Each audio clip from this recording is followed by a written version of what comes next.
Good morning, students. We are going to read very important question of Islamiyat. So concentrate yourself. The question is, write about the Prophet ﷺ's interaction with the Quraish while he lived in Mecca before and after revelation.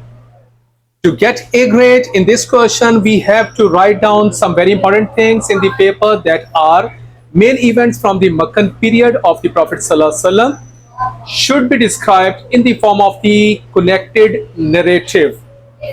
Focus on those events only where he interacted with the Meccans, because the requirement is the interaction. So we are going to read now. The Holy Prophet ﷺ belonged to Banu Hashim, branch of the most powerful tribe of the Arabia, the Quraish.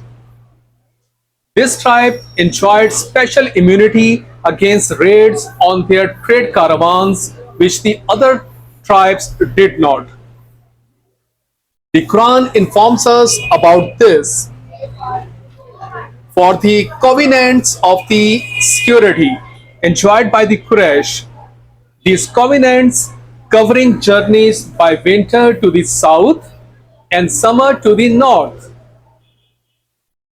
The Prophet ﷺ grew up amidst this tribe of the Makkah as an honest, pious, and wise young man.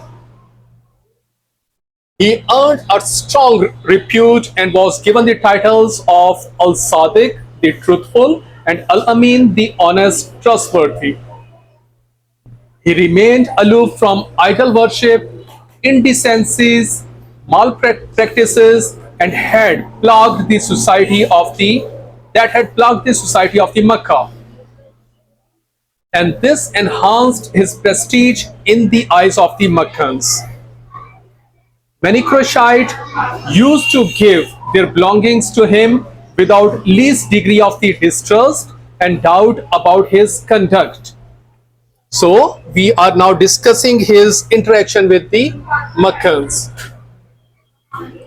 The Prophet ﷺ in his adulthood emerged as an unusually intelligent and wise man. The Quraysh decided to repair the damaged building of the Kaaba. After most of the work was complete, a dispute arose among the Meccan chiefs about the fixing of the black stone Hajr al-Aswad. The Prophet ﷺ resolved the dispute quite intelligently. He spread a sheet on the ground, placed the black stone on it, asked every tribal chief to hold the sheet together, and he himself placed the stone in its place. This surprised everyone. This shows the intelligence of the Holy Prophet ﷺ. Things, however, would soon start changing for the worse. At 40, in 610 AD, Hazrat Muhammad ﷺ was formally awarded prophethood. He was divinely instructed to preach, expound openly what you are commanded. Accordingly, he began public preaching, and with this, the behavior of the Meccans also changed. They initially ignored him, then ridiculed him by saying, "The unbelievers say, these are nothing but tales of the ancients." For them, Hazrat Muhammad ﷺ did not preach anything new, but the same old stories that the reformers had done earlier. As time passed, 613 AD onward, the Meccans got more furious on the firmness and steadfastness of the Prophet ﷺ. They started a campaign of persecutions against the Muhammad ﷺ and his followers. Most of his supporters, especially those from a low social background, were subjected to inhuman torture.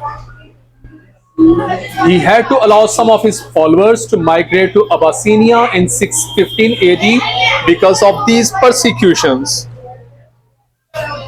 The Quraysh tried to bribe him unsuccessfully and then imposed a boycott on his family from 616 to 619 AD. His uncle Abu Talib and wife Khadija died at the end of the boycott. This emboldened the Quraysh as Abu Talib's death and deprived the Prophet ﷺ of the tribal protection. Relations got more strained when between the Prophet ﷺ and the Meccans, and the Prophet ﷺ permitted his followers to leave for Yathrib. The Meccans, frustrated by all the developments, decided to kill Prophet ﷺ, who too migrated in 622 to Yathrib. So this was the interaction of the Holy Prophet ﷺ before and after the prophethood. So make your notes, read it carefully. Thank you so much.